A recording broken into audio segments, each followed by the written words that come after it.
All right. I hope everybody's ready for another live old world exploration. I've got something special for you here tonight. I've asked a few explorers in their own right to join me. We've got Mark from Our Melted Reality, who you've seen here before on the channel. And we've got Brigitte from Torus Mundi. And some of you have probably become familiar with her work somewhat recently. This is her YouTube channel. The link is in the description. Very interesting research, most recently along the lines of, the dinosaurs and the mega animals. But we're going to try to have a conversation, present a few things, and we're going to dig into, as the thumbnail suggests, deep time, the deception of deep time, looking into the distortion of our history, our archaeology, geology, all the rest of it. And I'll just quickly show Mark's channel for those who aren't aware, or even if you are, just to see his channel. There he is. That link to that is also in the description as well. He does some really cool boots on the ground in his area and shares a lot of his thoughts on the subject matter. So that's where you can find him. Links in the description. Make sure you go give them a sub if you haven't yet, and I will bring them both in and we can get the show on the road, as they say. All right, Mark and Brigitte, welcome. What's happening? Hi, Chris. Hi, Mark. Hi, Brigitte. Well, first of all, let me say thank you for joining me this evening. It's a pleasure to converse with both of you. And I think we'd start with Brigitte telling us a little bit about herself. So I'll hand the mic over to you. And if you could share. Sure. You can hear me okay? Yeah. Okay, great. Well, thanks a lot for having me on, Chris and Mark. I was just saying backstage to these guys that I got into this research a bit later and publicly later than these guys did, and it's really been amazing for me to now be, having a podcast of this nature with people that have inspired me. So, to get into the subject in the first place. So thank you for that. Thank you. It's actually quite a small community, really, still. Yeah. But it growing exponentially by the day, I think. So just a bit about myself. I've been researching the old world and I got into that sort of stuff with the big C. I started questioning everything that I'd ever believed, and found myself watching John Levi and Martin Lidke, and Mm-hmm. just finding that I was very attracted to the idea that that we just have to throw out everything that we've ever assumed that we knew and start again. So now 5 years later, I've I also have a master's degree in geology. So when I found the meltology community, and I was very inspired by Deborah Simpson, the red brick chick, Mm-hmm. and that whole Mark, of course, and I feel it's really neat the way that the old world community and the meltology community is sort of starting to come together a little bit. So, some people don't believe in meltology. That's fine, but I like being in the middle of it, and seeing the world differently through both lenses. So, yeah, that's a little bit about me. I'm based in Canada in Niagara area, but I'm from New Zealand, and I'm a mother and a wife and a regular person. And a truth seeker, it seems. Yeah. Yeah, it's interesting because your timeline, syncs up really nicely with my timeline getting into this research as well. And it's one of those things where it gets a little bit intense when you start to realize how badly we've been deceived about Mhm. so much, right? And I think that's probably the blocker for a lot of people, is that intensity levels. They're just not ready to accept a lot of these things. Although we were saying before we went live as well, it's right in front of your face, and it doesn't take much digging to see that there's something wrong here with the historical narrative. It really Mhm. doesn't. Yeah, Mhm. it's so obvious when you start. You can, and anybody can go and have a look. Just walk out your door and look at the, windows that start halfway up on the ground level. Yeah. So you either take what you're told at face value, or you just say no, and then the world sort of becomes your oyster, it seems, with Mhm. what you find. Yeah, I decided I'd be a little greedy and present my stuff first. I feel like I'm being a bad host, but kind of, this is a No. file. I put this file together a while ago. I kind of labeled it. Melt. Actually, I have the wrong one. Melt for beginners. I think for people that don't see it. Let me get the right file up first. That's a good title. Melt for non-melt heads. Yeah. So I'll just roll you through some of the pictures that pulled me into this content, this subject matter. Even though maybe I was even hesitant to get into it, it just couldn't be denied, as far as I'm concerned. So we'll just roll through it, and maybe we can get the conversation going. I'm trying to keep an eye on the chat, guys, but I'll do my best. So I'll just run you through some of the stuff that caught my attention as we proceed here. And I don't have the location for a lot of these things. These are kind of strange, but could possibly be dismissed as they look kind of melted at the top, so that's for sure. That could be dismissed as a singular event, possibly a localized singular event. Maybe Right. if I take it from a non-melt head's perspective. And then you get this kind of stuff. Mm-hmm. And I couldn't reconcile what I was seeing because, I'm a carpenter by trade. I understand how building works and how important it is to start off with a nice flat, like a level foundation, and then work your way up. You work so hard to get everything at the very bottom of a build as perfectly level as you can, because if you don't take the time to do that down below, and you're going up several stories, you're going to be super screwed, for lack of a better term. But then I see this kind of stuff, and they'll tell us these are built 300-400 years ago. This looks like some sort of blistering. I mean, Mark and I have talked a lot about it in the past, about how a lot of the entire nature of the material itself has changed from its original composition. And sometimes you do see the single red brick, or you see them around the openings or on the edges. But when we're looking at something like this, my mind now says that this entire structure has been transformed, and it's in several different states of being, I guess, where this looks to be what they'll tell us is some sort of, I don't know, volcanic outcropping or whatever they want to tell us it is. And then they just stacked rocks on top of it. Clearly, to me, not possible and not the case, as far as I'm concerned. Yeah, that's the main thing too, like you were saying earlier, Chris, as far as the foundation.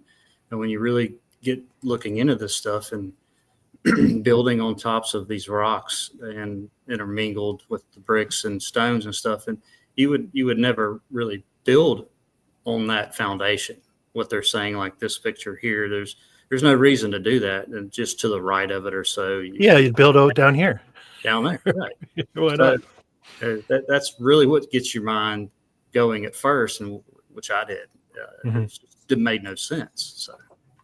So then what seems to be happening, and I'm sharing from my perspective, is that the past begins unraveling. So like coming up through the school system, I have a structure of the past in my mind that was implanted. I mean, strictly, I went to Catholic school, so strictly implanted. The timeline, I remember the ancient Greeks, the ancient Romans, the ancient Egyptians we touched on a little bit, but it was kind of esoteric. Dark Ages, nothing, big gap.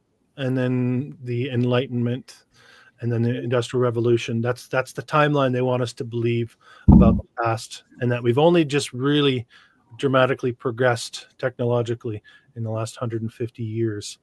Right.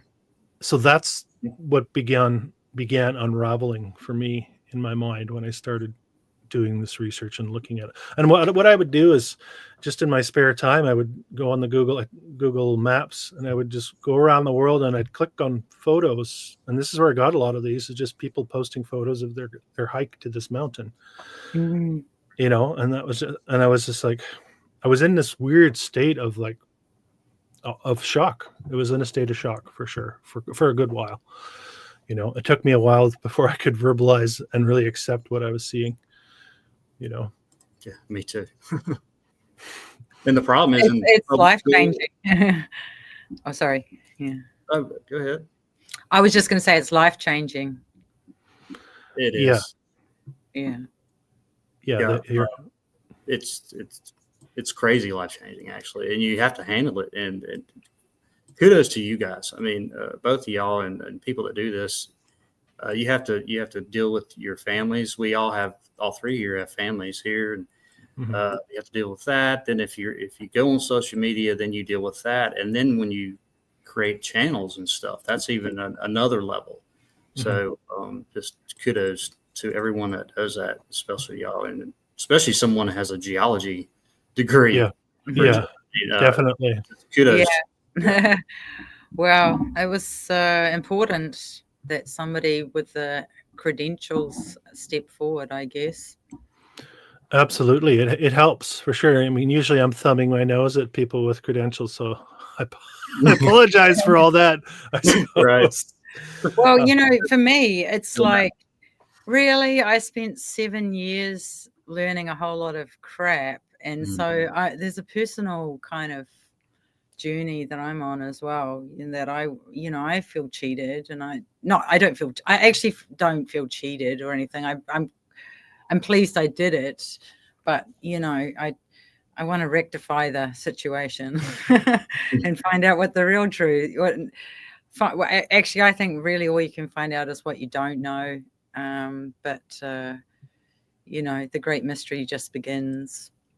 Like I was saying, we're undoing. You talked about the big C, the time of the big C. I'm starting to think the C maybe stands for catalyst now. Like there was it was almost catalyzed people away from the system. You know, like a lot of people felt betrayed and started looking for answers elsewhere. And then you realize how many lies upon lies have been told. I was shocked. I was really shocked at the way society acted. I still am. I'm still in shock. The world wasn't just nothing like what I thought it was. So it's a testament to how deep the spell has been, because I think the parasites, I like to call them, whatever you want to call them. Yeah, that's what I call them too. Yeah. Yeah, it's a spiritual aspect, spiritual entity. But I think they've been relying on a very, very thick veil to deceive us. And I think that's what we saw when the programming came out during the Big C. How many people are so easily programmed, and how many will choose not to be programmed, and will fight against that, right? It's not a large number of us, that's for sure.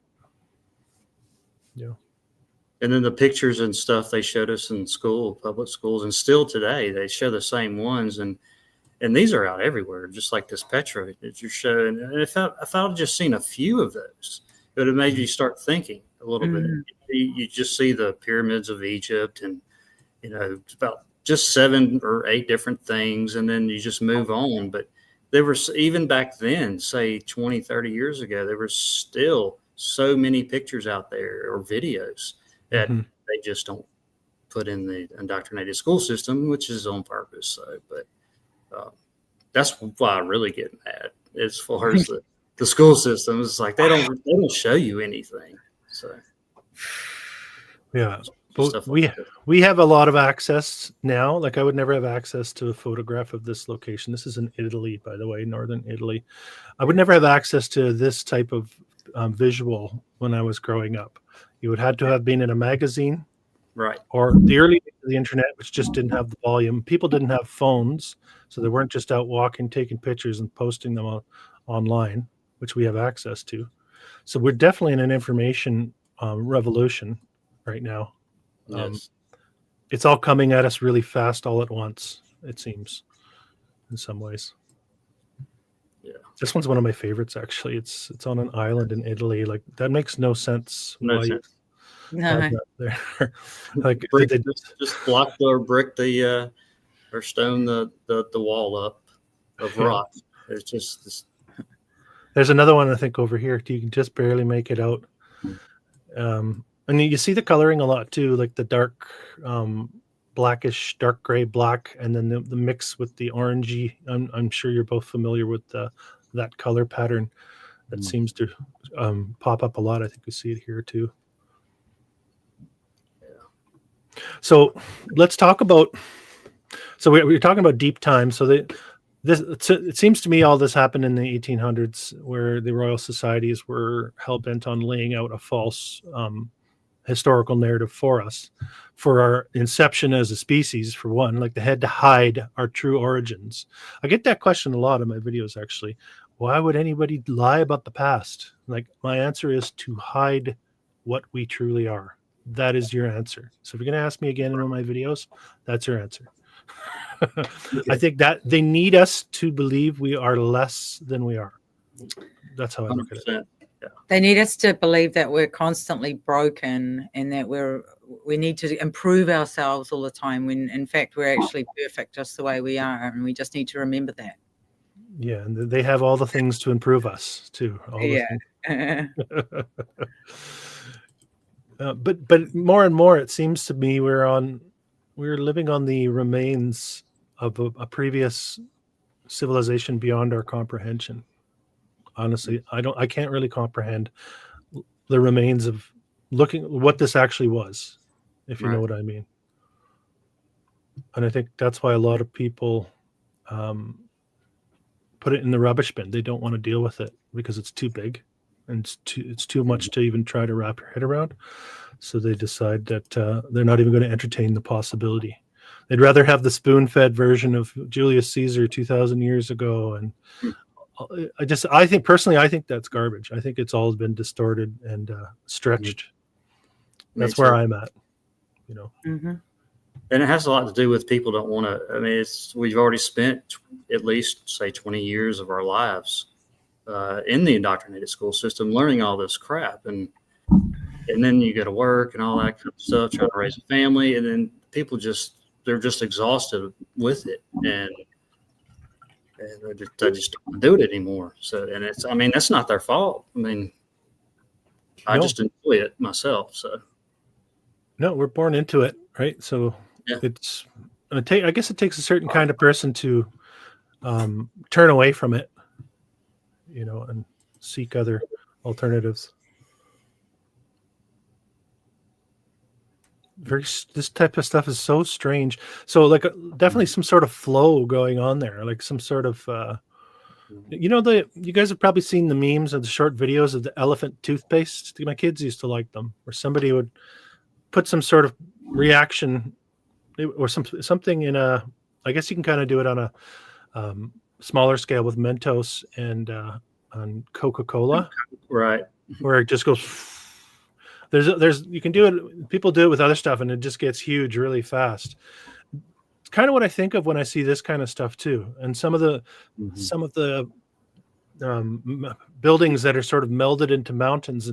My thinking is that there weren't mountains or buildings the size of mountains per se, but they became a completely different size than they originally were intended.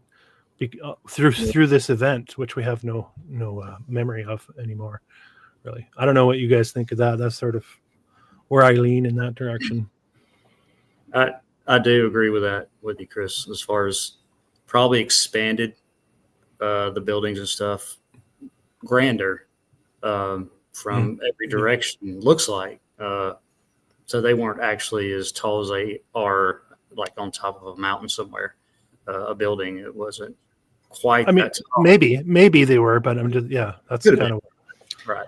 Yeah. Like if I looked at a landscape like that, I'd probably say it was more advanced form of the melt. Like you really only got like a few little pockets here, and it's starting to look like a karst weathering, they call it. You see that all over, and they say that's in limestone. It's like a chemicals weathering, they say, but that's a melt feature, in my opinion. Yeah, well, you can see the architecture, the man-made portion on the top, all along the top here, and all the way down into here, and then you get the cave portion blended with the stone wall portion. It's you really have to do mental gymnastics to make it fit into the paradigm they gave us. I know, right? You know, which is where they want us, I guess, doing mental gymnastics. Yeah. But then you go ahead, Mark. Sorry. I was just saying, tons of places, not specifically this one, but just everywhere, because it's all over the place. They'll just have a few paragraphs. They won't have any pictures or any even renditions. They'll just have a paragraph or two, what this was and what king did here, or what war this was, and that's it. And then, you know, and a lot of them don't match up with each other in time periods, kind of like you were saying. So, yeah, and a lot of them feel like a template where they just change the name. If I'm in Turkey, they'll change the name to a Turkish name. If I'm in Hungary, they'll change the name to a Hungarian king from 14 whatever. But the actual flow of the story is a parallel. It's very strange, actually, when you really start to look at it. Yeah. This was one of my favorites too. I came across early on. This is in the UK, I believe. Very strange indeed, the way this is quite obviously damaged by some sort of heat. Yes. As far as I'm concerned. And also you're seeing what the inside of caves look like just around the opening here. Right. Because what do they tell us about caves, Brigitte? Like the slow stalagmites and stalactites form over long periods of time? Like the dripping of calcium carbonate and stuff like that, like just over. Well, they say that stalagmites can form relatively quickly in a geological time frame, but you can see them all over the place. They're not like a lot of them. You can see the columns even. They look like columns. I was just in Mexico we went to the Mayan Riviera, and they have whole entire like underground cave systems that are just incredible through there, that are like you can actually go there it's an amusement park called Explore. If you get a chance, you should go. It's incredible. You basically go through and it feels like you're going through cave galleries. Yeah, which is interesting because, well, down in that area is where they have some of what do they call the pyramids, like Teotihuacan. I don't know if I'm saying that right. That's all in the Riviera, right? So that's one of the things that really kind of blew me away too, as I was looking at pictures of that area with the frame of mind that this used to be red brick. I start looking at it, I'm like, wait a minute. These are not stones shaped uniformly. These have been heat damaged. When I look at pictures of the place, that's what I'm seeing, which is quite a departure from what we're told. And it's like the opposite, basically. Yeah. It's the exact opposite. Yeah. Yeah. I like this one too, because a classic, right? I know you touched on Petra in a recent video, Mark. Petra in Jordan, right? For anyone that doesn't know about the Nabateans. The Nabateans dug caves into the desert because it was so hot, and they dug out water wells, and then they just abandoned them before they could actually finish them off, and that's why they look like this. And if you believe that. Yeah, there was an earthquake and it was abandoned, and like I don't know, 1,500 years later or something, 1812, it was founded again. So. By British explorers, no doubt, probably. Yeah. But I like this one because when you get to the top, you still have the blocks, right? Yeah. And you can actually see what's going on here when you look a little closer. You're seeing the different aspects. My God, this thing's melted. Wow. Wow. Right. It's absolutely mind-blowing how they could fool us for so long and make us think they chiseled this in the side of a cliff. It's insane. And I mean, you could just look at this one picture and blow it up in certain areas, and left to the right is just totally different, melted. a different heat just in just a few feet, basically.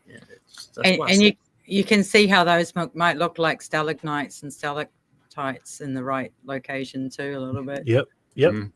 The circular aspect of it, and then all of a sudden we're bricks again. Yeah. So the stories don't make any sense. I'll show you a few more, and then we'll hop over to Brigitte's presentation. This is what I was talking about, the two different colors, that graying sort of, and then you have more of that yellowy orange. Yeah, that seems to me to be quite common in my research. You see it here as well. Right. Yeah. I mean, Turkey's ridiculous. I've scoured Turkey for all types of, I've probably got 300-400 photographs of this type of stuff in Turkey. And it seems to be everywhere. I can just imagine, like where I live, I think we got flooded with mud. I talked to Frankie about this last week. I think there was a massive wave. Like we've got cut banks around my city here that are 200-300 feet tall, like sand cut banks. So I think a lot was covered in my area. But I know, Mark, you've got a lot of stuff right underneath your feet, right? As far as there's a lot of vegetation around here, but and I didn't really realize it till a few years ago when I started going and look. But like you're saying, like the Turkey and Petra, but especially Turkey, like if you grow up there, I mean, what are those people? What did they think really? Because if I grew up there, or even if it in here in Alabama, if there was no vegetation, I mean, you would be able to see something as off as far as what they're teaching. But well, then you wonder, like I wonder if, like, putting yourself in that situation, say in Turkey, maybe grandma used to say something different about these places, right? And then you went to school because the school system came into effect, and you realized the truth about these places, which is the story that they told you, and grandma was a fool for believing otherwise. I bet you a lot of that has gone on all over the world. Yeah. Right? Erasing of the past. Yeah. Made to think you're crazy or stupid or, ridiculed to the point where you just shut up about it. Right. I think there's been a lot of that. Tests. Yeah. Yeah. Some of these are cool too. This is Afghanistan, these fortresses in Afghanistan. Yeah, there's some of my favorite shots right there. Yeah, right. Just so undeniable. Yeah. And like indistinguishable between what they'll tell us is natural and what they'll tell us is what is quite clearly man-made, which is interesting. One of my favorite spots too. This one's also in Turkey. There's a lot of these actually in Turkey and Armenia. A lot of that kind of stuff. We saw some examples of it earlier, but you can see the countryside. And when you look a little closer, and this one's obvious. You can see the man-made portion, and you can see the caves.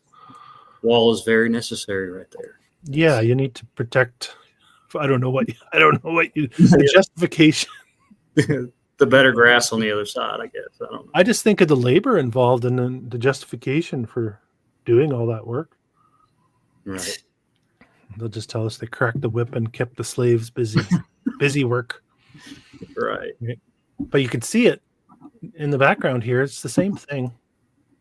And I'm sure it's the same thing further on. It stretches onto the horizon too. And here's another example of that same idea. Or this is clearly the remains. Yeah. The structure. Yeah. It's crazy how it really was everywhere. So. Is that in Turkey? Did you say? That's Turkey. That's the Armenian city. What's it called again? It's a ghost town now. They said it was a ghost town. I remember. I can't remember. I've looked at that site. Yeah. Yeah, there's a few of those that I found there. It's amazing how many there are though. Like I said. And then you get strange stuff like this. This is in India, called Balancing Rock. So different forms of damage, clearly, to my eye, right? Unless there was really a rock from the dinosaur. Maybe it's a big dinosaur egg. Hey, what do you think about that? Right. Yeah. just discovered in 1792. That's right. What's really funny is now when I started getting into the dinosaur research, I started getting all these like ads for like the latest dinosaurs being found. And this Cool. and, yeah, and it was so funny. Like they're just making up the story, as far as I'm concerned. Is like today, you know. Oh yeah, yeah. But when they released Jurassic World, I believe it was one of the more recent Jurassic Park movies, they almost simultaneously with the release of the movie found evidence of dinosaurs, I'm not sure where, with the skin still on them, that which indicates that they died right at the point of impact of the asteroid. Honestly, you can look it up. I'm pretty sure one of the Attenboroughs, David Attenborough or whoever it was, is Right. narrating, and it coincides with the release of Jurassic World. I remember seeing that, Chris. I can't remember what it was or where, like you said, but I do remember seeing that. Yeah, with skin. And the date of the extinction event was 66 million years ago, exactly. Yeah. Not 0.6. Well, that's what's interesting too, and we weren't really going to go into it, but that's also with our. You talked about deep time. There's deep space as well, and I think they're both linked very tightly with each other. And getting into the numerical symbolism that they put into all of that, it's all part of the veil I was talking about earlier, that keeps us asleep to the truth, I think. Mm-hmm. You know. Okay, a couple more. I don't mean to hog the spotlight here, but this one's good too. This is in Cornwall in the UK. Completely illogical, Yeah. as far as I'm concerned. Popcorning, would you say, Mark, has been used to describe this type of effect on the materials? Like right there, that one piece you're showing, maybe that's 100 bricks or so, all conglomerated and expanding also, possibly. I mean, there's a lot of stuff that looks like it's expanding, but that whole tower, that half or the third of the bottom of the tower, I mean, those were all the same to me as the top, and this just looks like that now, and they're all conglomerated together, and whether they be a little bit larger or the same, but they're all twisted and just an incredible event. You can't even wrap your head around it, really. But it's obvious. It's right there. Nobody would build like that. That's just ridiculous. So yeah, I do like the circuit board analogy to describe some of this. It's quite possible we are on some sort of terraformed realm that was cataclysmically damaged. That's really kind of where I'm at this moment in time, for lack of better understanding of what we're looking at, is the civilization is not as we know it, but was much larger and grander than we can imagine. And a lot of what we call natural now are the after effects of a massive cataclysm. Right. That's an easier way to present it to people, and it looks like the circuit board, like you're saying, because people ask, why does it stop here? Why does it stop there? And an electrical event, the circuit board, once it stops frying, you're going to have pieces left over as far as recognizable of the circuit board that's not completely melted. So that's an easier way, I think, to explain it. But I agree with you on that, Chris, as far as circuit board. And some sections heave and are completely unrecognizable, and some sections are almost untouched on a circuit board. Right. Same thing. Yeah. This is one of my favorites too. I think you shared something from this area recently as well, Mark. This is in Peru, and like a cliffside on the side of a mountain. That's amazing. Yeah, there's a bunch of these, but I can't remember what video it was. It might have been the last one. But it was a close up, like that shot right there. Yeah, you had the one where the wall looks like it's like supposed to be coming out at you, I believe, if I recall. You can just see the wall. It's supposed to go into the cliff, and then it would have to come out as well, but it's just like an end of a wall. It's pretty comical. It is. Yeah, it is. You get a lot of this stuff too in especially in Europe. This is Italy, I believe. Spain has some of this, France has some of this, but Italy definitely has a lot of these what you might consider to be romantic cities, and with a lot of the old architecture, and the architecture just drips down into the cliffside, like this.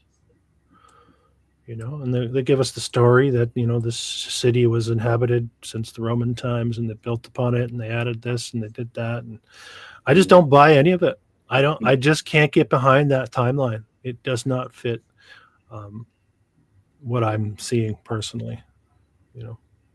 Right. All right, last one, and I'll finish on this. Yeah, because you got a little bit of brick there too. You got a little bit of red brick on top, and then you've got this thing coming off the side, shooting right into the opening, closing off the opening behind it. Probably used to be straight up, just like the top. Mm-hmm. And red brick entirely, I would think. Yeah, completely. It's a good example. So there really is no explanation in our mainstream narrative for the existence of these places. So it just gets swept under the rug, it seems to me. But yeah, I thought I'd share some of my favorites with you guys, just because I have the chance to do so. You've got a nice collection. Oh, thanks. Yeah, I could stare out all day, Chris. So. Yeah. No complaints here. But let's move on to Brigitte. If you have something you'd like to present, I think now might be a good sure. time. Okay. Let me figure out how to do this. Okay. I'll just preview your guys' channels one more time for people that are just jumping in. Can you see it? Yeah, I'll share it in a sec here. I'll just let everybody know who you are in case they just hopped in. So today I am hosting Brigitte from Torus Mundi. This is Brigitte's YouTube channel. If you're not familiar with it, go check it out. Give her a sub and check out some of her work. She's going to present a little bit from. Is that correct? From some of your most recent releases, Brigitte? So some of the. Yes, just in the last couple of weeks, actually. Okay, and if so you want brand new off the press. Yeah, if you want the extended version of what you're about to see, you're going to have to go check these out. And I'll also show you Mark's channel for those of you who maybe aren't aware. Our Melted Reality, Mark, he's been at it for a while. He's good boots on the grounds video. He finds all sorts of stuff down in Alabama, but he also shares his deep wisdom and insight with us about what we may be looking at here. So that's who we're looking at. And without further ado, let's bring Brigitte's presentation onto the stage. Here we go. Floor is yours. So do you see the full screen there? Yeah. Okay, great. I should.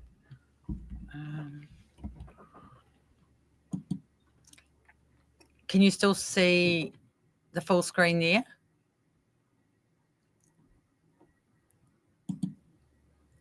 Hold on. Can you hear me, Chris? Yeah, you're good. I had mine muted for a second. Okay, so do I just push? I can't push the slides though, can I? Well, I don't know. This is just coming from your computer, so you just do. Shoot, sorry. Well, however you like to navigate on yours.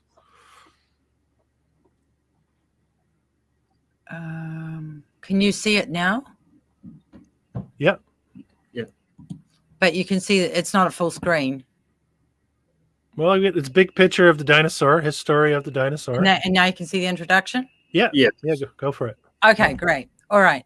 So I just give you a bit of background. I got into this project just after I had done quite a bit of research on meltology. And so meltology convinced me that we actually live in a catastrophic realm.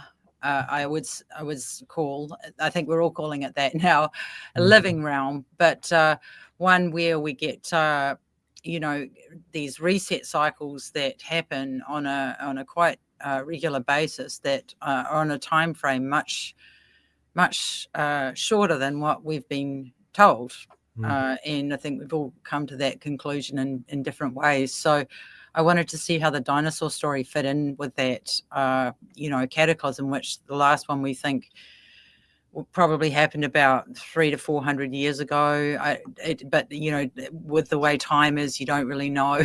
And it could have it could have been over a long period where the sun was blocked out. So, it's hard to say exactly when, but, definitely within the last 500 years, I would say.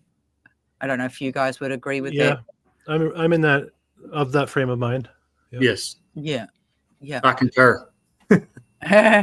So this is just I'm going to give you like a zoom through part 1 and 2, just to give you an overview of the presentation, which is about 2 hours. If you go to Torus Mundi, and definitely watch part 1 before you watch part 2. But what I've tried to do is take a deep dive into the origins of the dinosaur and what's been the evidence for recreating these animals that are now extinct. So the story of the dinosaur did not begin with prehistoric bones, but with Victorian imagination. In mid-1800s, as Britain reshaped its past to fit a new scientific mythos of evolution and geological deep time, a new species of creature emerged, not in the fossil beds, but in the minds of museum builders and paleo artists. So the first officially named dinosaur genus was in 1824. And there wasn't even a name for a dinosaur at that point, but they called this genus Megalosaurus, from the Greek megas for great and saurus for lizard. And that was described by William Buckland. So the first dinosaurs were sort of on 4 legs, and they looked very similar to like giant lizards that we see on old maps from the 1500s. We actually see, creatures that look a bit like that. And we also, this was how Megalosaurus was identified. And this was something that was a really interesting thing to me when I started doing this research, is that a lot of bones are like the way that dinosaurs are recreated, it's just on a few bone fragments. In this instance, it literally just a lower jawbone. That was it that they used to recreate in a Megalosaurus. So the animal there was just from that piece of jaw. Yes, yeah. Cool story. Cool story, eh? Yeah. So, and this is funny, like, just to show you how sort of loosey-goosey they were with bone classification. In 1677, this was a giant femur bone that they called a human scrotum, basically, that belongs to one of the titans from before the flood. So, I could see it. I got to be honest with you. I could kind of see it. Right. So the author, Robert Plott, he was an English naturalist who illustrated fossils, and that's how he saw the world, was that everything was from before the flood. And then what's interesting to me is that the very same bone fragment was then attributed to a Megalosaurus. So I don't really understand how, but anyway.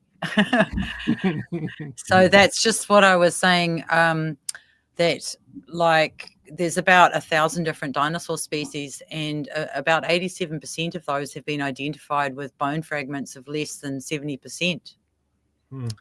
So, and they even admit that, that they were reconstructed from what they call nomen dubium evidence, which basically translates as dubious evidence.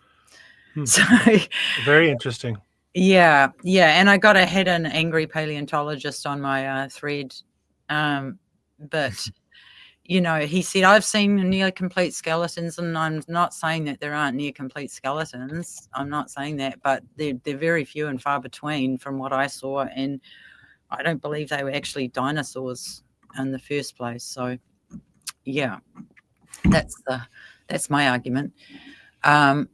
And so what was happening when the dinosaur story came to life, which was in 1854 at the Crystal Palace exhibition, which was the first public showing of dinosaurs. it was in tandem with what was happening in geological deep time was being established at the same time that the theory of evolution was being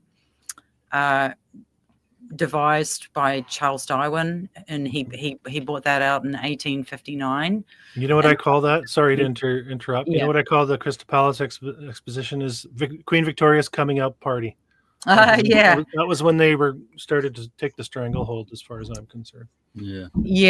It was really interesting because, of course, like that was one of the things that got me into the old world was the world's fairs, right? Yeah. And the exhibitions, and by the way, there was like 10 world fairs or expositions in France. Even like the Crystal Palace exposition was not even the first one. That was like the 15th or something. Mm-hmm. Yeah, there it is. Yeah, so they've got these weird looking things roaming the grounds, and look at all the fountains and everything. Oh yeah, it's incredible. Yeah. And that's another one. They moved it. They say they moved it. They did. This is actually the second site in Sydenham, and they had another exhibition in 1851 at Hyde Park, which was about 18 kilometres away, and then they moved it from Hyde Park to Sydenham Hill in over a period of 9 months, reassembled it. Yeah, I'll just quickly share too the ending of this thing. It burns down. It's a glass and steel building that burns down in the 30s. It was discovered by, I believe, a man and a little girl walking a dog, and the dog's name was Crystal. Sorry. The girl's name was Crystal. Girl's name is Crystal. Okay, I didn't know. There, bit of narrative for you. Sorry. It's good. Yeah, so that's where they started the dinosaur story, as in my research has shown anyway. So, this is a visit to the antediluvian reptiles at Sydenham. Master Tom strongly objects to having his mind improved. Yeah, so not much has changed, right? From yeah, and you can see that this is the way the dinosaurs are depicted with as giant sort of iguana-like creatures. And in fact, one of the first dinosaurs was called an iguanodon. So I call these the founding dinosaurs. Mm-hmm. And what's interesting when you start looking into the dinosaur story is that the way that we imagine a triceratops or a stegosaurus or a brontosaurus to look like, and is basically the efforts of a couple of paleo artists. One of them is Benjamin Waterhouse Hawkins, who put together the model room at the Crystal Palace exhibition, and this is his sketch of the dinosaurs, the first ones. And the other one is a guy called Charles Knight, who was legally blind and had to sit very close to the canvas to see what he was doing. And he's responsible for most of the modern images that we know about with dinosaurs. So, there's basically three guys that were responsible for finding the first dinosaurs. And this guy who was the paleo artist, this is the model room at the Crystal Palace exhibition. So this is them putting all the dinosaurs together, the iguanodon. Yeah. And then they also had a very lovely dinner in iguanodon to celebrate, how wonderful they were. Wait, did you say in an iguanodon? In an iguanodon, they had a wow. special dinner. Yeah. Yeah. So this is it here. So love it. Yeah. So these four guys, Walter Mantell, he discovered the iguanodon, and his son, Gideon Mantell discovered the iguanodon. His son Walter Mantell was a New Zealander, and he didn't discover, but he removed a lot of bones from Maori village that they said were moa bones, like giant birds. a giant bird that they said that the Maori hunted to extinction, which I don't believe either. And then this guy was Richard Owen, and he coined the term Dinosauria in 1842. So before there was the word Dinosauria, there was no such thing as a dinosaur. It was a dragon, right? Like we have definitions of dragons from that time period, and pictures of dragons, and I'm just going to show everyone who Richard Owen was. This was Richard Owen right here. Yeah. Sorry to interrupt again, but I just no thought worries. important to get a visual on this guy before we go any further. Half Frankenstein right there, man. Yeah, not a friendly looking character, that's for sure. No. Sorry, go ahead, Brigitte. Yeah, and then this guy Georges Cuvier, he was the father of paleontology, the founding father of paleontology, and William Buckland, he was the Megalosaurus guy. So it's quite a nice little cozy club they've got going on there, you can see. And this is where I believe that they crafted the narrative that we're now, we're still living with 170 years later. Yeah, definitely a gentleman's club. Quite literally a gentleman's club. Yeah. And then I've got a lot more evidence of the bone fragment stuff in my videos, but I'm just sort of doing some highlights here. But I did quite a lot of work on the cultural iconography of the dinosaur, and obviously King Kong's not a dinosaur, but they started the monster movie genre, and the cliches, and also now that I got into the old world stuff, how many monster movies there are where they just go on a rampage of destruction and destroying all these beautiful old world buildings, Interesting.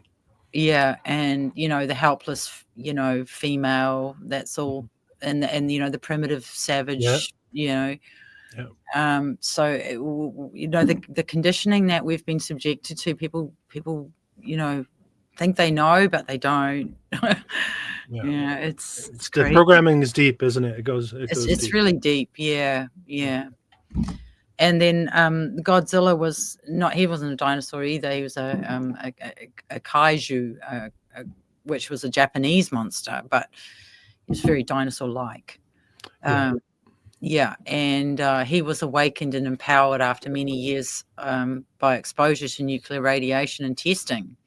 So, I think he was a metaphor for what they did to Hiroshima and Nagasaki. Yeah. Interesting. And this idea of the dinosaur being used as a metaphor is really it's everywhere in our culture. It's I'm going to show you some examples of that. And then this is just what I was talking about, like, there was a dinosaur renaissance in the 1960s, and they had a lot of blowing up of buildings again, and pitting one monster against the other, so that we're looking at the monsters fighting each other, tribalism, rather than what they're doing, which is everything else. Look at the big monsters. That's what they want you to do. Yeah, look over there. Yeah.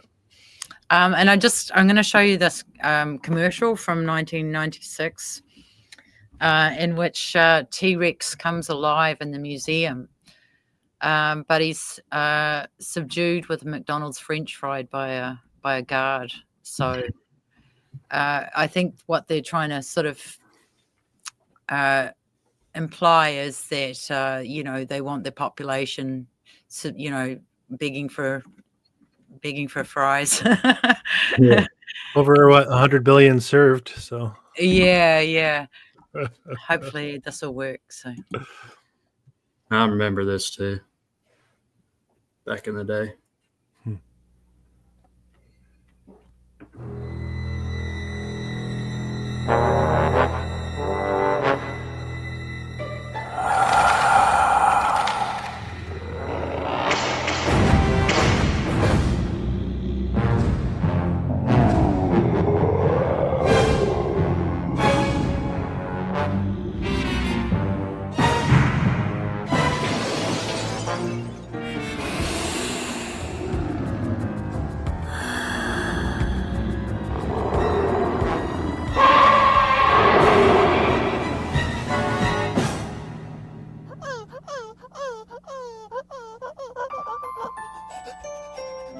Sit up.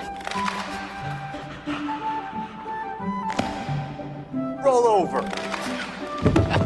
Good boy. Okay, here's an easy one. Play dead.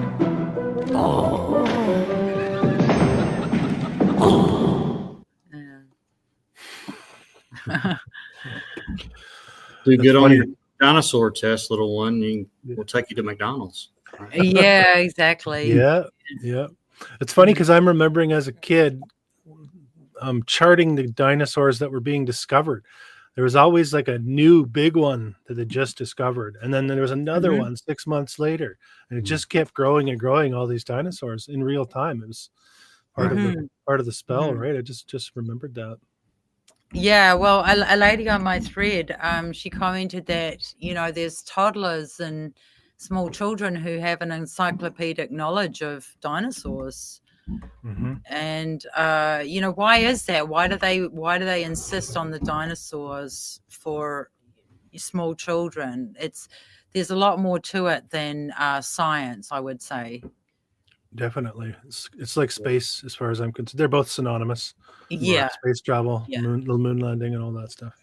Yeah, but in actual fact, this was the blending of science and fiction beautifully in terms of what they wanted to do and to sort of confuse science, I think, by including it in movies and I don't know, mocking it a bit, I think.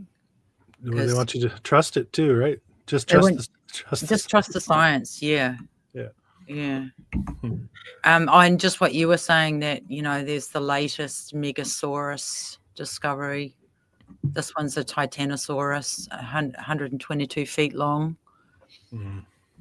But you also notice that these dinosaurs are always housed in very beautiful buildings.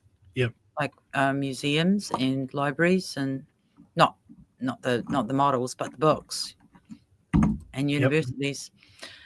So I haven't provided a lot of evidence for it here, but if you watch my videos, you'll see where I'm coming from. But what is presented to children as scientific fact in museums is actually a speculative reconstruction of an animal based on a few dubiously attributed bone fragments and the artistic license of a legally blind paleo artist. And the rest is, in my opinion, capturing a child's imagination, because once you have the child's imagination, you can fill it with whatever you want. Yeah, capturing the imagination, that's a good way to put it, right? And that's a way they actually say it in a positive light. It captured my imagination. But really, when you think about it, it's a negative. Your imagination has been captured. Yeah. It's interesting. Yeah. And, like I grew up with the Flintstones. I'm a Gen Xer. And, I loved the Flintstones. And now I look back and, Barney and Fred were Freemasons. Sure. I don't know. It's all a confirming of being cavemen, like we're the most evolved or something, which we're not. And of course, just dinosaurs everywhere in our culture and consumer, reality. And I think also they were really like, the Victorian dinosaurs were on 4 legs, and by the time T-Rex came along, they evolved to being bipedal, and he's got these really silly little arms that I still don't really understand. I could never go along with that. When I was younger, I was like, well, what's going on with these? Yeah. And so, that's the sort of modern image that we have of T-Rex today, eating people and getting angry. Yeah. Jurassic Park is strange too, because I can think back, and I was a teenager when Jurassic Park came out, the first one. And that's, 30 years ago now. But even to this day, I would go out on a limb and say I have not seen a movie surpass the CGI they used in that movie. It was good, wasn't it? Yeah. Like it was well beyond its time, which is interesting when you think about it. And there's some bit of light humor, Gary Larson. But in actual fact, when I was doing this project, I realized that because I love the Gary Larson comics, and I realized every time you read one, it's like confirming deep time, cavemen, and the dinosaurs lived millions and millions of years ago and are now extinct. And this is quite funny. This was a Gary Larson cartoon from 1982, and he made up this term, the thagomizer, to describe the tail of a stegosaurus, and they adopted it as the scientific name for the stegosaurus's tail. Yeah, that blew me away when I saw that in your presentation. That's real. That's actually something. That's real. Yeah, the Smithsonian still uses it to this day. Oh, wow. Yeah, and of course there's a like the association of dinosaurs with fossil fuels. Yeah. And you have to ask why, because they're not, they don't say that fossil fuels come from dinosaurs. So yeah, and then again, this confirmation of being very, very old, and using children as a yardstick. Very interesting. At Sinclair Dino Land at the World's Fair. So, you scratch the surface and you start seeing the same thing over and over again. The oil thing never made sense to me too, because you supposedly you were finding bones of whatever right under the surface. It's like, yeah, okay, I'm gonna get to that. Like miles down, creating oil, and I mean it was just a show, but. And then I've spent quite a lot of time looking at old manuscripts and images, and I've seen lots of pictures of dragons and griffins and chimeras and hybrid animal people with dog heads and monkey people and all sorts. So like we actually have images of these animals in our old texts. So why would you think that they didn't exist? And Tartaria is a good example. Like we have a griffin on the flag of Tartaria, and now we don't. There's no griffins that we know of, but maybe there was. And same with the Welsh flag. There's a red dragon on that flag today. And we have definitions of dragons from old dictionaries. A huge serpent, a fabulous animal, generally a monstrous winged scaly serpent, lizard or saurian. So they're not saying that they're mythical. They're saying that they're a real animal. So I grew up with that image in the house. My dad was is Welsh, sorry. And I always correct him now, and I say the griffin, the Welsh griffin, not the Welsh griffin. He doesn't like it. He doesn't like it at all. He doesn't like it, no. No. Yeah, and I'm not going to put lots of pictures of giants in here, but like if you spend 5 minutes doing some research on the internet, you can find lots of pictures of giants and giant books, and we only need to look at the architecture to see that there was clearly, it wasn't built for people our size. Some of it, some of it's our size, but some of it's giant. Right. So I just wanted to, get to the bones, because I find that, really interesting and sad too. But in part 2 of my recent documentary, we journey through the hidden intersections of science, conquest, and myth that forged modern imagery of prehistory.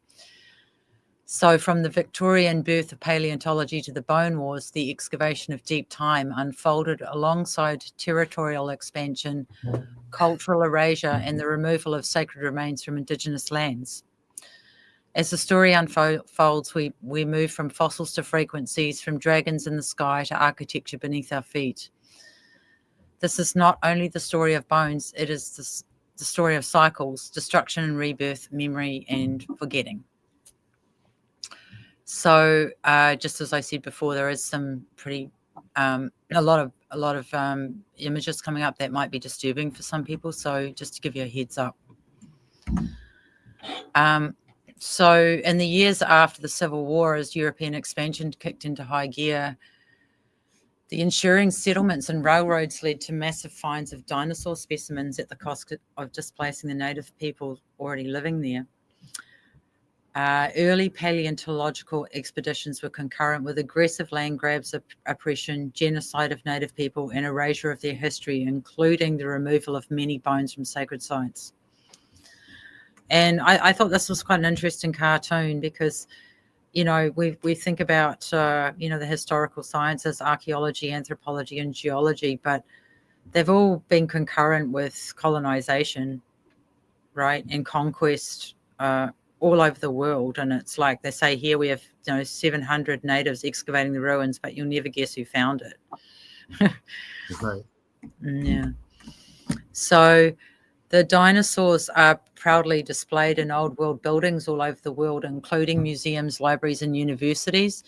And the dinosaurs were financed by private money, like philanthropists like Andrew Carnegie, George Peabody, and Theodore Roosevelt, who had this rotunda named after him. Very nice. But in my opinion, dinosaurs for them represented something entirely different, an icon for brutal domination over the people, or dominion. And they were also a symbol of control and manipulation of the public perception of what science actually is. And I think you said that before, Mark. Yeah. Yep. And like, just jump in, you guys, if you've got any questions or want to say anything. So if you go back a bit further, in the States, Thomas Jefferson was called the Mammoth President, and he was a very enthusiastic amateur paleontologist. He was known as the father of American vertebrate paleontology, actually. And he, in his letters and notes, he never actually referred to fossils as fossils. He just called them bones. And he was particularly well known for his analysis of the mastodon, which is here in the Megalonyx, which was a giant sloth. And at this, in 1869, the Pacific Railroad joined up in the middle around Nebraska, I think, Omaha, one coast to another. And there was also the Santa Fe Railroad that started from Texas and went over this way. I think I've got a picture of it. But anyway, I'm going to show you some things that might be quite shocking now for some people, but important information.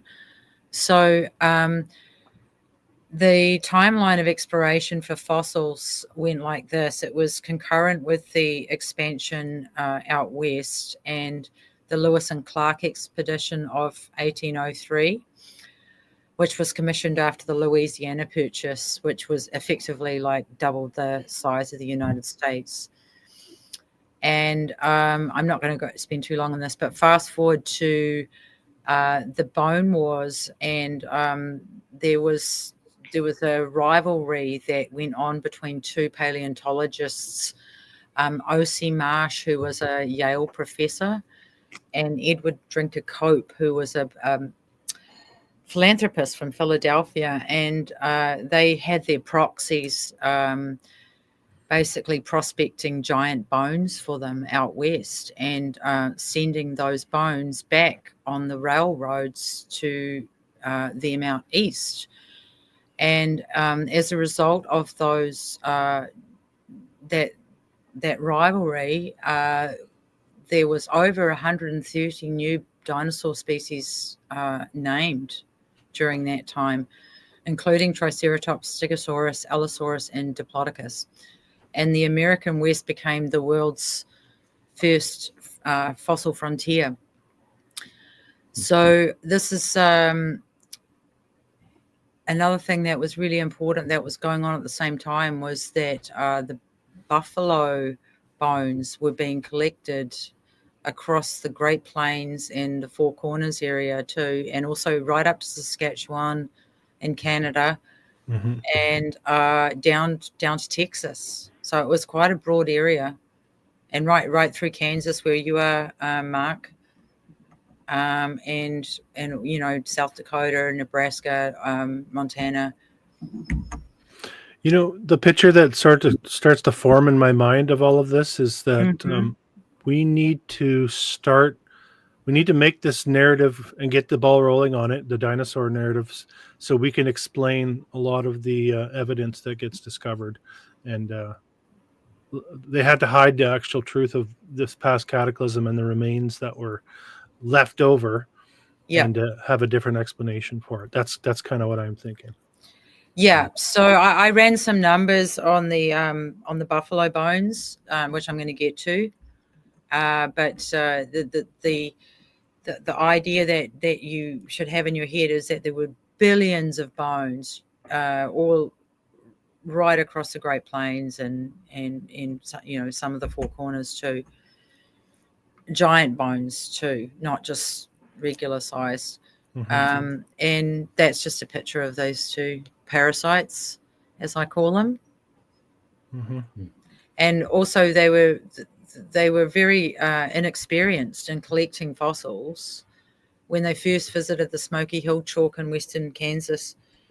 And the way that the stories that went on about the way that they collected the fossils was horrendous. Like they had, they were fighting over sites. This is one of them, Garden Park fossil area in Colorado.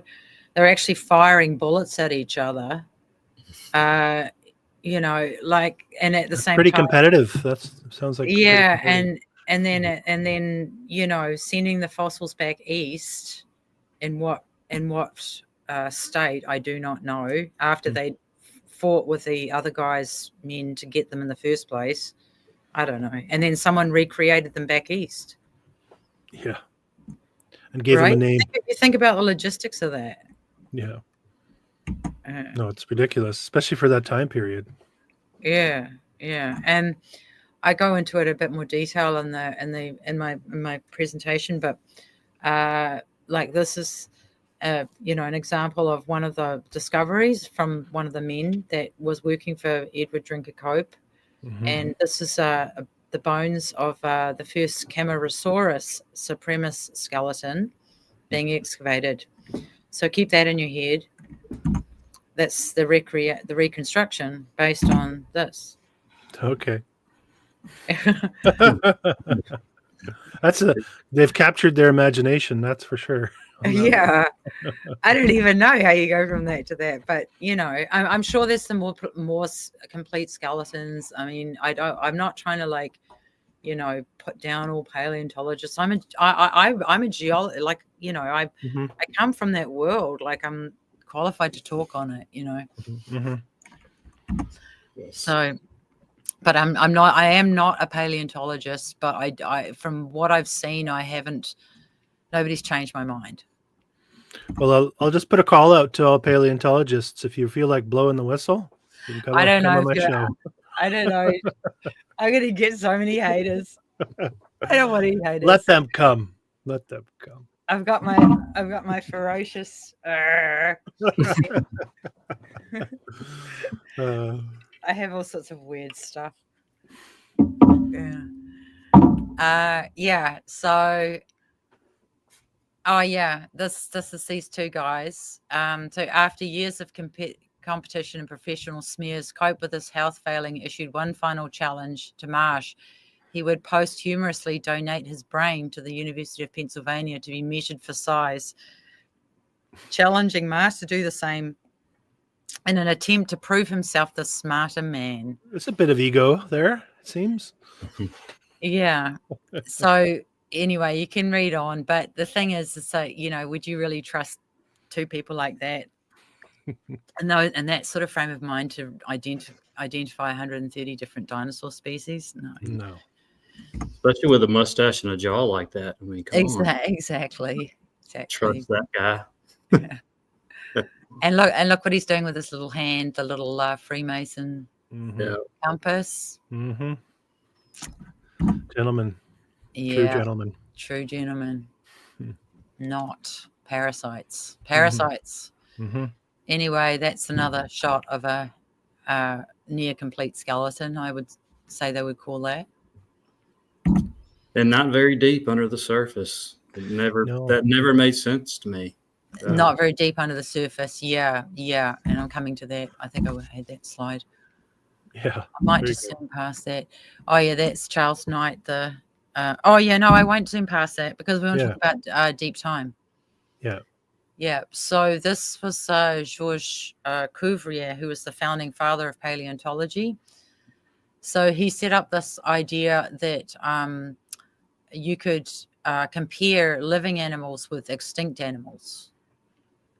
According to it fell in line with the theory of evolution, because if we were the most evolved species, then there were no characteristics in today's animals and humans that couldn't be described, that weren't in the past. You get what I'm saying? Mm-hmm. Yeah, but at the same time, they would say that there was entire species that were able to go extinct, and like how do they determine that, like that a whole species has just gone extinct? Mm-hmm. Right. That looks like very soft mud that those bones are surrounded into. It's just, I don't know, suspect. Yeah. Well, I believe there were tons of bones, but the thing is that you don't see them in a skeleton. This looks more like a flood deposit. Well, that's what I mean, right? They're not in some sort of strata from 60, 70 million years ago. They look like it's a puddle of mud. Yeah, exactly. And that's Charles Knight, who's like literally responsible for pretty much all of the modern imagery that we think of, not just as dinosaurs, but of Ice Age animals as well. The blind guy. The blind guy. Cool. Yeah. So that's just to confirm the timeline of the buffalo, and it wasn't actually the native people who hunted them to extinction. It was the government and military coming in. And they say that that happened from the 1870s through to the 1890s, and the numbers on the buffalo, like depending on where you look, it's sort of between 30 to 40 million, so up to 60 million some places, but I think those numbers are grossly exaggerated anyway. But I'd done quite a lot of research on the number of bones that were being transported in the trains, and I worked it out, and it would be, like they said, there was, I think I might be coming to this slide, but over 5,700 box cars full of bones that would make like a line 2 tracks wide, they said, from San Francisco to New York of bones. It's a lot. Yeah. So those are some of the bones along the sides of the sidings on the railway. Wow. Yeah. And this one I believe was like a natural photo, but like there's other ones where they've like looked like they really want you to think that it's just buffalo bones. Yeah, the skulls are all stacked up. Yeah, I've seen those. So I'm just read this quickly. This is a really good article. If you guys are interested in reading up on this, it's excellent from this guy. But I got a lot of information from it. And the business of buying and selling buffalo bones appears to have started about 1868, when the coming of the railroad to the Great Plains region first made it profitable to ship the bones to eastern carbon and fertilizer factories. And with a cash value suddenly placed upon the abundant but formerly useless bones which littered the prairies, large numbers of people began searching them out. Soon millions of pounds of skeletons, rising like little white mountains above the landscape, were piled at nearly every siding along the routes of the Union Pacific, Kansas Pacific, and Santa Fe railroads. Since most of the cargo carried by these lines was destined for Western markets, the roads welcomed the bones as a valuable payload for their returning freight cars.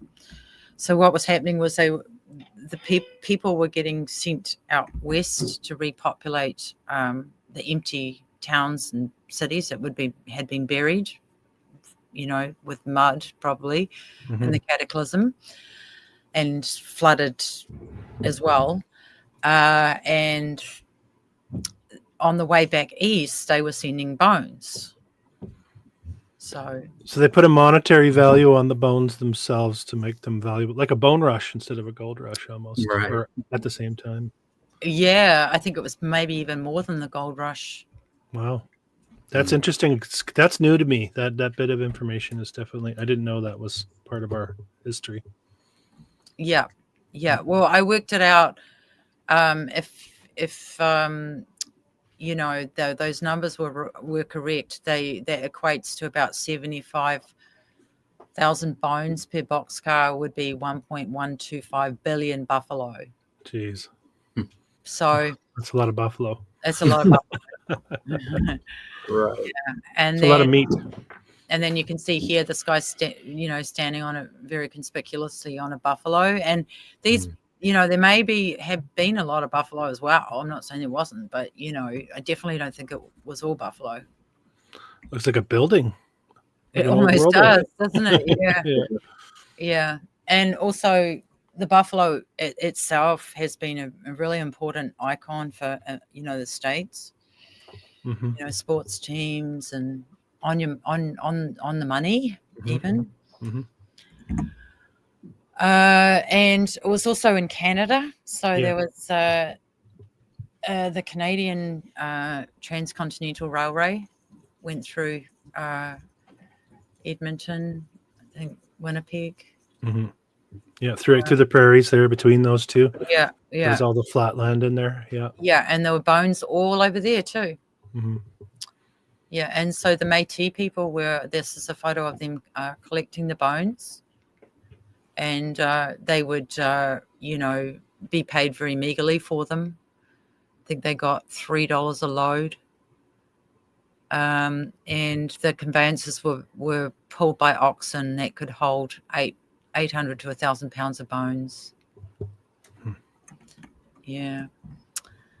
And then, at the same time, they had the residential schools being started up, where they were taking, Native children away from their families and cultures. And, they were basically told they couldn't speak their own language and they had to, become a Christian and, learn about dinosaurs. Yeah, I wonder why they couldn't speak their own language. Maybe they're trying to erase history. Yeah, maybe. Yeah, funny that.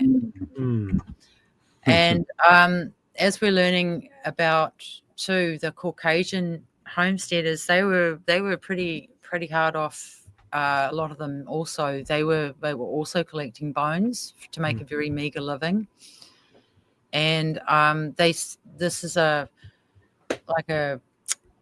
painting, but they imply that this is greatly exaggerated, but I don't think it is. I think that's what it looked like, just bones everywhere. And you can see this is a very haunting picture of this little girl with a conspicuous buffalo head.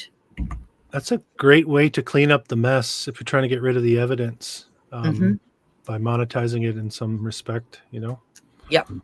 All hands on deck. Yeah. And then some of those children that were collecting bones may have been on the orphan trains. And if you haven't come across that material, I think most of your viewers probably will have, Chris? Yeah. But over 250,000 orphans were put on trains out west between 1854 and 1929.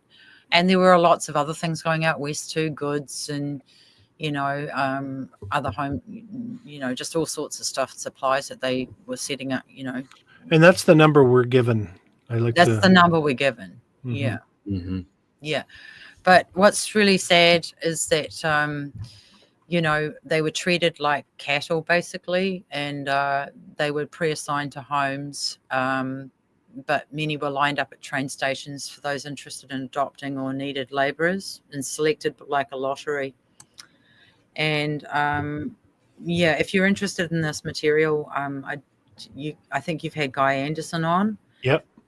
Yeah, he's great. He's Mhm. got some really good. Well, he's written a couple of books on it now. So. Yeah, it's got some good insights too. He does a lot of good research and he's got some really interesting Yeah, he insights. does. Yeah. Yeah. And this is just to show you some, of the bones.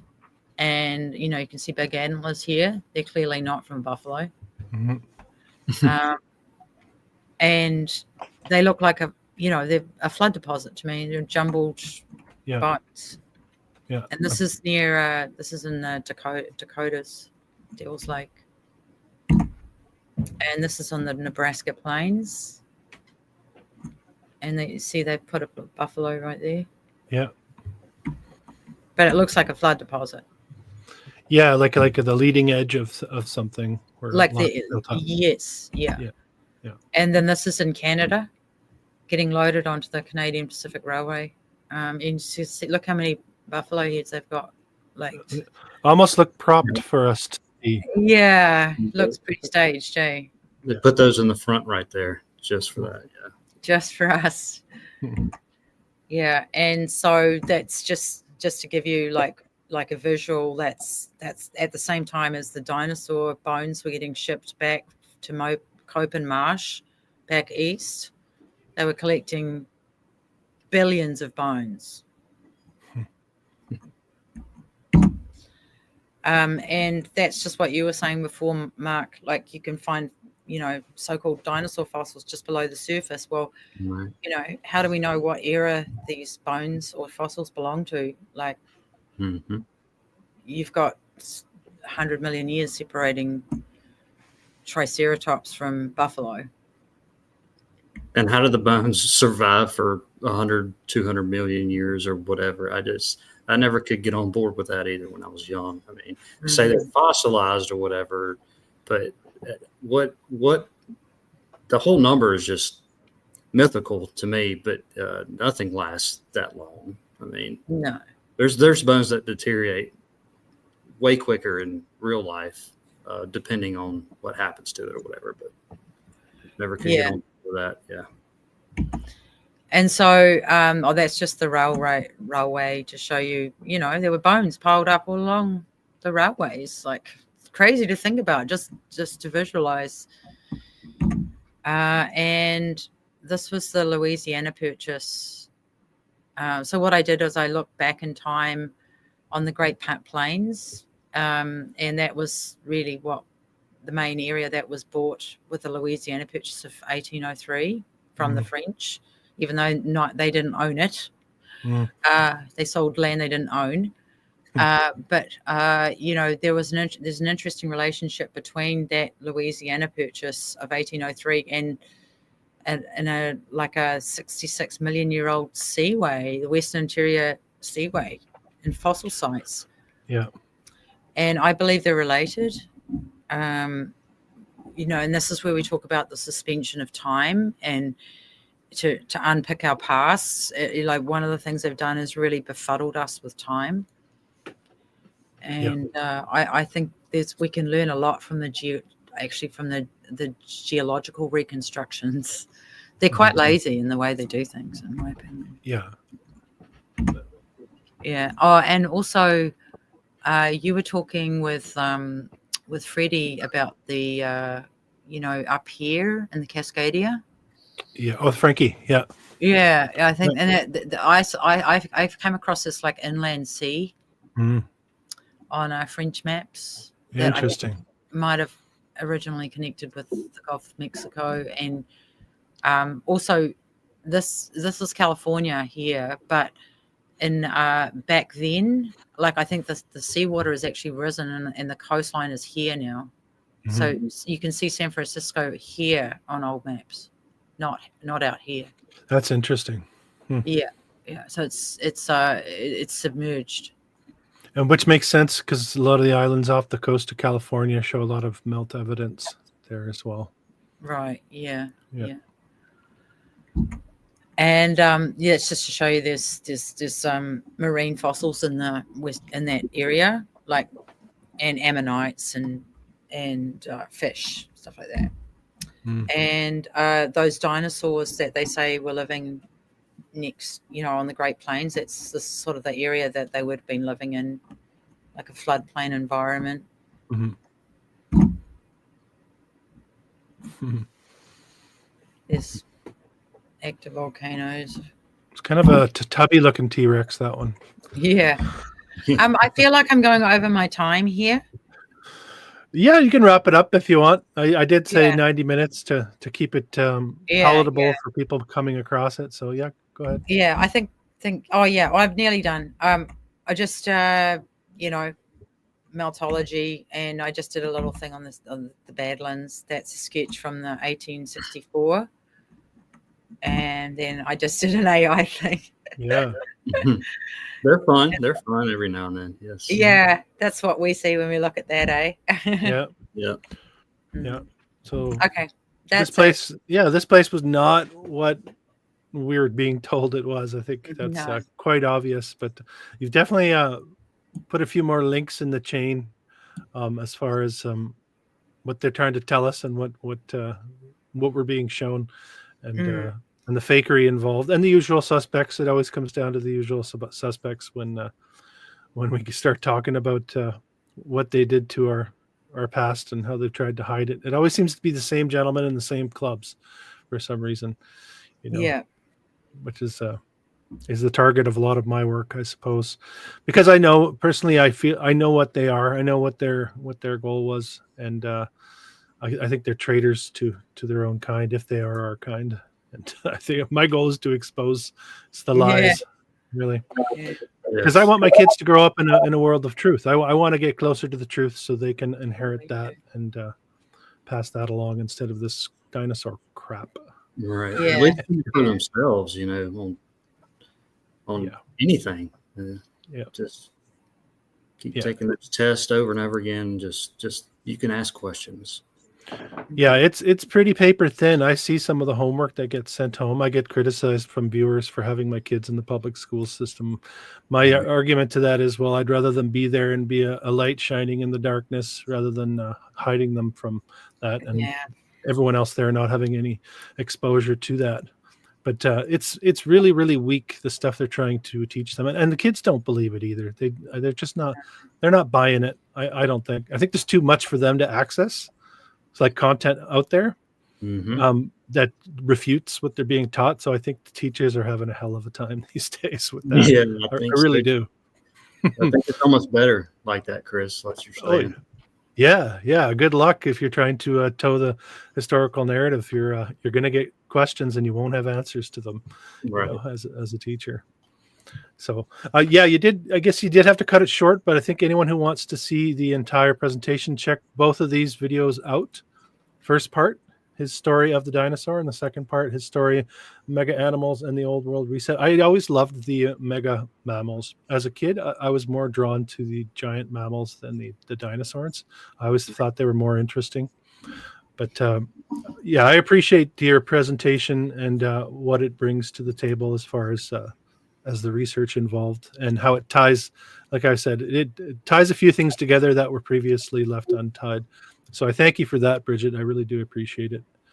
Thanks for the opportunity. And I want people to go check out your channel. Make sure that you give Brigitte a sub and stay tuned for more videos coming from her on that end. And I'll just show Mark's channel real quick as well.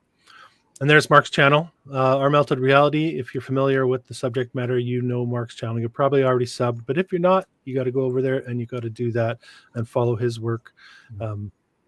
Two valuable researchers that are brave enough to step outside of the societal norm and dig up a little bit of truth, I think. So thank you both for joining me tonight, and thank everybody in the chat for being here.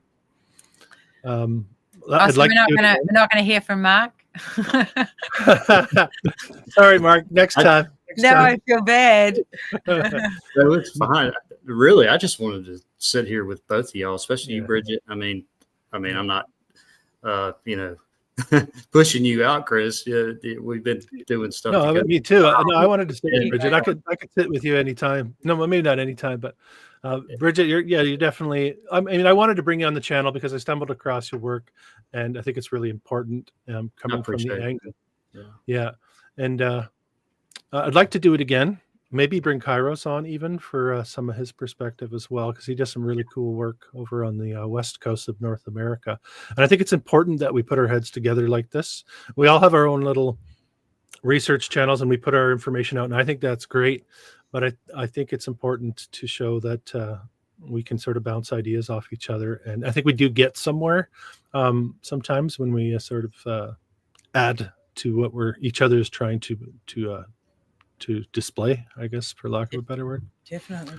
So I'd love to do it again sometime with you guys. Yes, definitely. Can I say one thing, Chris? Yeah, go ahead. Got Sorry. one beef to pick with Brigitte. So it was about 3 weeks ago, and it's 10:30. I've got to go to work. I only have to do this twice a month, where I have to get up at 5 o'clock in the morning.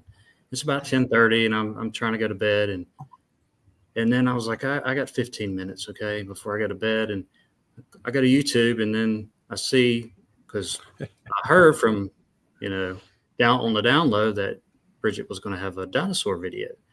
And then at 10:30 or so, I saw Brigitte's, popped up on YouTube, and I was like, well, damn, maybe it won't be too long, It's like, okay, it's an hour. And if I click on this, I'm not going to bed. And I clicked on it, and I didn't go to bed till midnight and got up at 5. So I appreciate that, Brigitte. Hey, there's always coffee, Mark. Just a guzzle coffee for your workday. That's right. It was great stuff. Brigitte loved it. Both of them. So everybody check those out, please. Yeah. Thank you. All right. Yeah. Thanks again, everybody. Yeah, go ahead, Brigitte. Yeah. No, I was just going to say thanks for having me on. It's an honor to be with you guys. Yeah, it's a pleasure having you here. You too. Love to do it again. Okay. Good night, everybody. Until next. This has been an old world exploration. If you're new to the channel, don't forget to subscribe, hit the thumbs up button, and comment. I believe we are in the process of remembering who we really are and casting off the shackles of illusion. Until next time.